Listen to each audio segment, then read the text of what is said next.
ceritanya ada situs Jowo. Menurut informasi masyarakat, situs itu berupa balong. Jadi tidak ada makamnya. Itu kesaksian masyarakat dan para sepuh yang mengetahui, yang menyaksikan tentang masalah sejarah Keraton Mataram dan Majapahit Islam.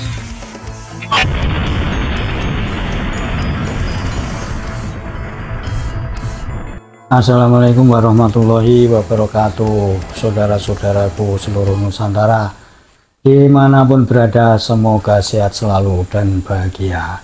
Dulu almarhum Gus Dur pernah berkata, kalau bangsa kita ini adalah bangsa pengecut. Kurang lebih seperti itu. Apakah demikian? Wallahu alam. Inilah yang terjadi mungkin waktu kejadian di Wonosobo. Ada 78 makam palsu, yang mana masyarakat di situ kan tahu awalnya tidak ada sama sekali makam-makam yang berjumlah puluhan itu. Tentu saja aparat juga yang mengku kampung, mengku desa, atau istilahnya itu yang menguasai wilayah itu tentu tahu jelunturungnya seperti apa.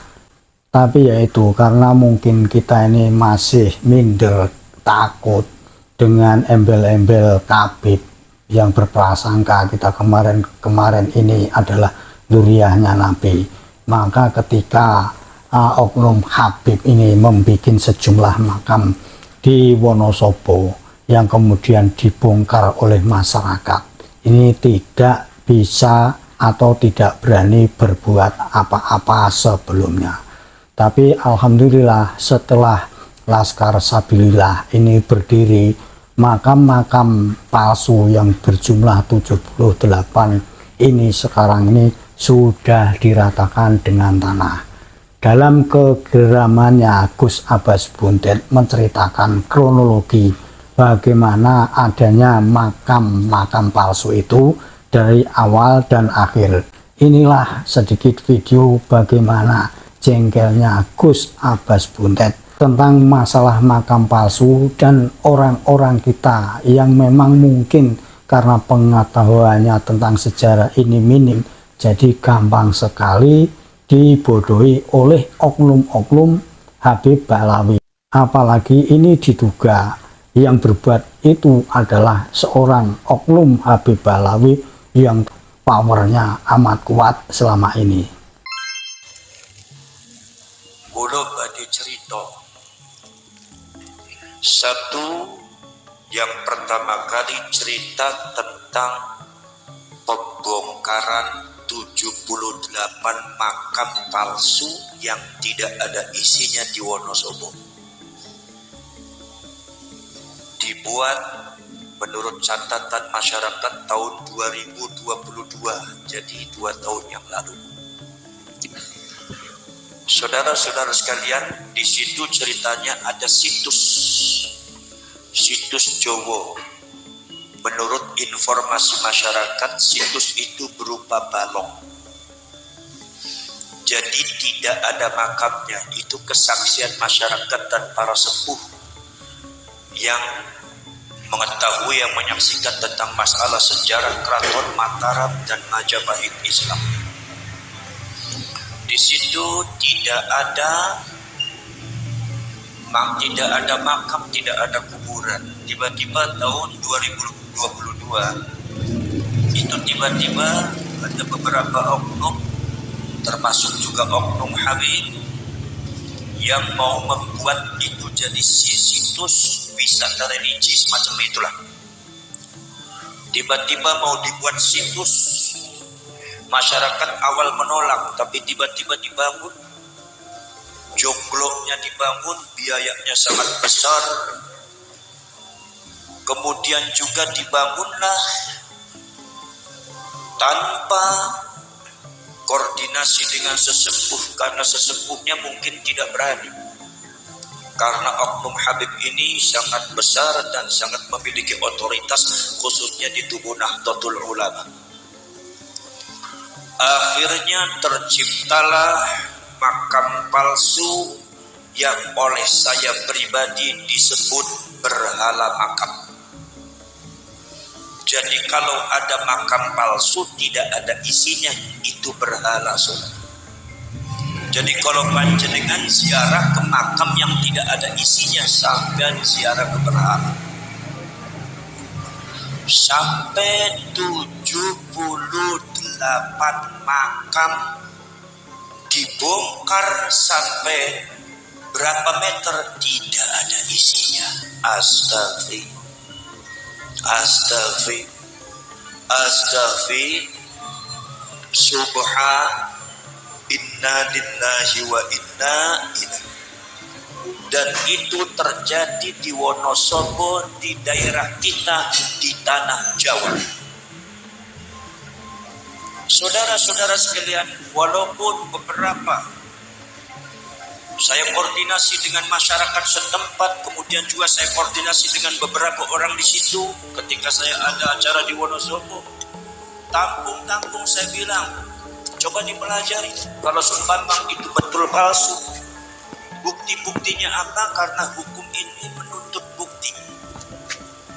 Buktinya sudah dikumpulkan, saksi-saksi sudah dikumpulkan, itu sedikit alat dan pada akhirnya dimenangkan oleh masyarakat dan Laskar Sabilillah waktu itu atas nama masyarakat.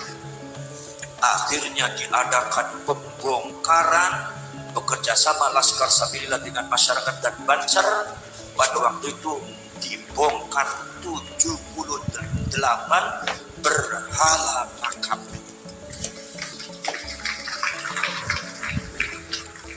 Ada sebuah catatan pertanyaan yang sangat tajam bagi saya pribadi, yang mungkin akan menyakitkan Anda, tetapi orang apa-apa disuntik memang sakit tapi ben waras. Kenapa betul? Tahun 2022 ke 2024 berapa tahun? 2 tahun, 1 tahun berapa bulan?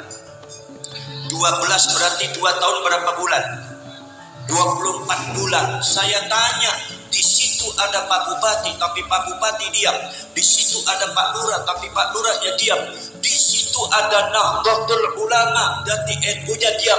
Banser Wonosobo itu paling banyak sampai katanya ada 40.000 sampai 60.000 banser.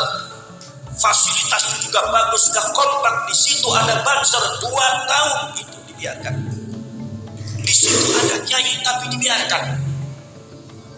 Astaghfir. Ini ada apa ini? Sudah tahu itu adalah makam palsu. Sudah tahu itu adalah situs Mataram, situs Majapahit. Kenapa semuanya bungkam? Kenapa semuanya diam ketika bangsa ini dijajah lagi? Ketika bangsa ini dibuat kebatilan dan kemungkaran? Ketika bangsa ini kemudian dicapik-capik dengan sejarah-sejarah dan makam palsu? Kenapa Anda sebagai bangsa Indonesia diam? Mana NU-nya, mana Muhammadiyahnya, mana katanya Anda itu Jawara Mataram, Jawara Majapahit? Kenapa pembongkaran itu terjadi setelah muncul masalah isu nasab? Kenapa pembongkaran itu terjadi setelah dibentuknya Laskar Sabilillah dan Perjuangan Wali Songo Indonesia? Ini pertanyaan. Jadi saya nggak paham. Ini ada Pak Lurah, kenapa seperti itu? Ini ada seperti kenapa seperti itu? Satu, ini yang jadi pertimbangan panjenengan. Nomor 2, saya mau cerita lagi tentang masalah yang berkaitan dengan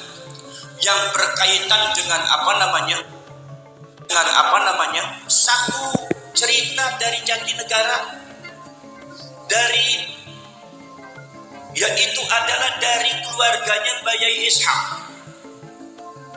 Jatinegara Tegal dekat Guci.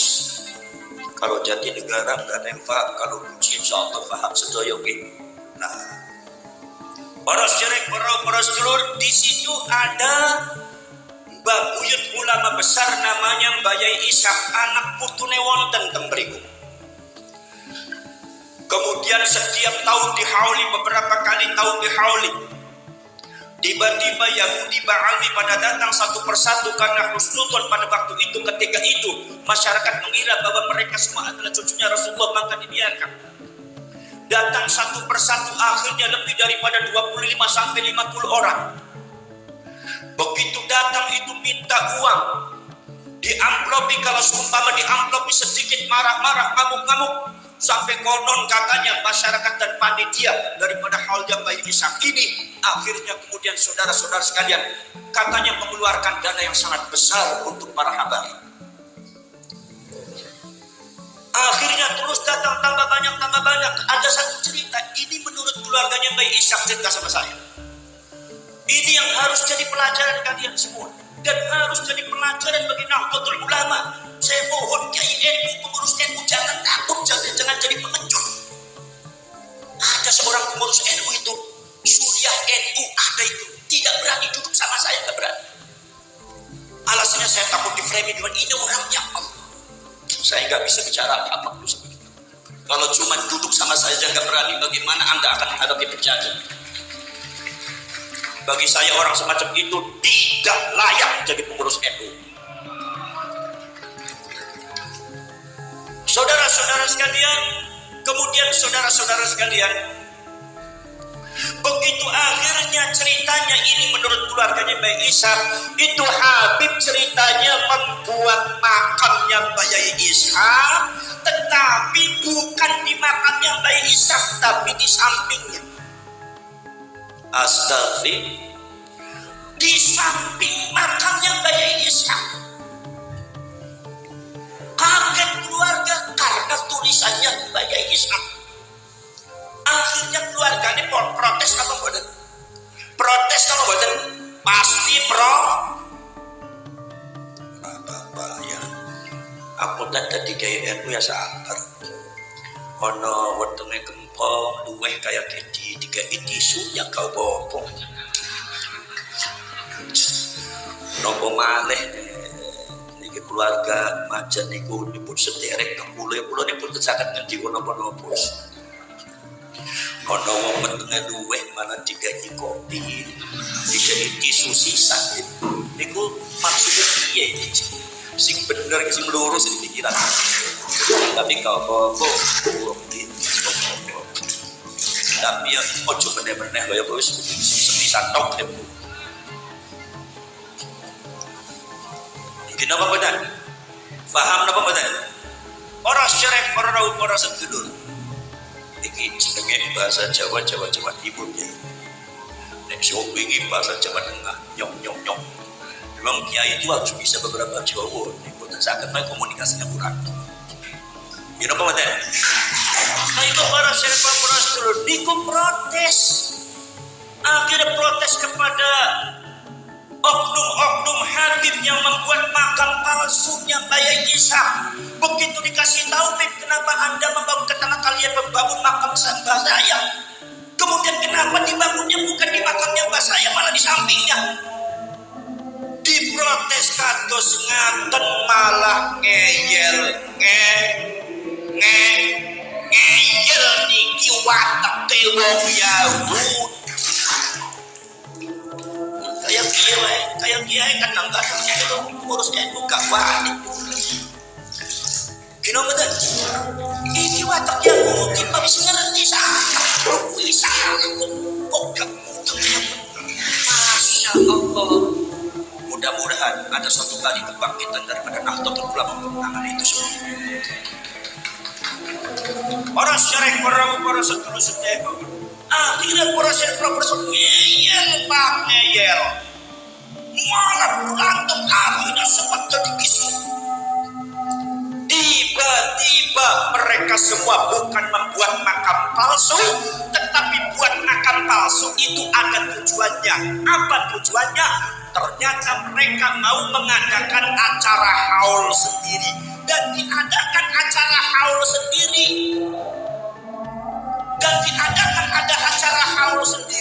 Dan ketika diadakan acara haul sendiri, akhirnya haulnya Bayi Ishak ada dua, satu yang asli, satu yang palsu.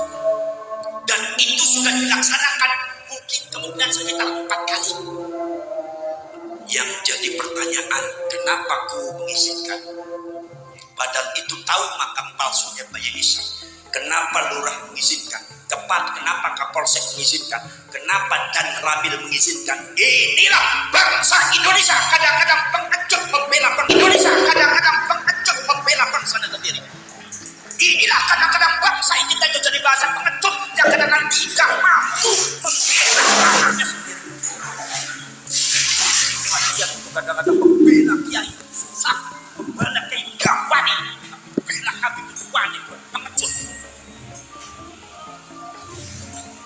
Bela bangsa Gawani, bela Habib mati-matian. Bela ulama, bela kiai Gawani, Basim As'ari dibodoh-bodoh. Kalian diam, tapi bela Habib disenggol. Ngamuk-ngamuk, pengecut, Anda pengkhianat bangsa.